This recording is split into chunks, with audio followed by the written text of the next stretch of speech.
नमस्कार महाराष्ट्र. कळमनुरी हिंगोली येथून एक मोठी बातमी समोर येत आहे. स्वखर्चातून दिव्यांग महिला क्रिकेटर गंगा कदम यांना घर बांधून देणार. खासदार नागेश पाटील आष्टीकर यांची घोषणा.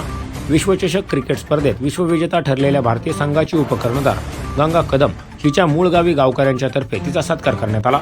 नुकत्याच श्रीलंका येथे पार पडलेल्या दिव्यांग महिला T20 विश्वचषक क्रिकेट स्पर्धेच्या अंतिम सामन्यात भारतीय महिला संघाने नेपाळच्या महिला संघाचा दारुण पराभव करून विश्वचषकावर भारताचे नाव कोरले.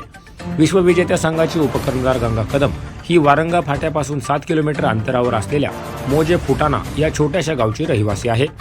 अत्यंत गरिबीत वावरत असलेल्या गंगा संभाजी कदम ही आपल्या गावी विश्वविजेती होऊन प्रथमच आल्याचे औचित्य साधून फुटाणावासियांनी तिचा सत्कार समारंभ आयोजित केला होता.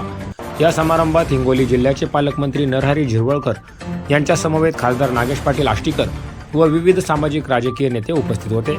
या प्रसंगी हिंगोली लोकसभेचे खासदार नागेश पाटील आष्टीकर यांनी गंगा कदम यांना फुटाणा या गावी राहण्यासाठी स्वखर्चातून 3 रूमचे घर बांधून देण्याची घोषणा केली.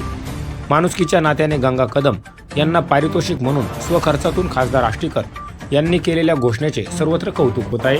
एन मराठी न्यूज करिता उपसंपादक आनंद कुमार पंडित.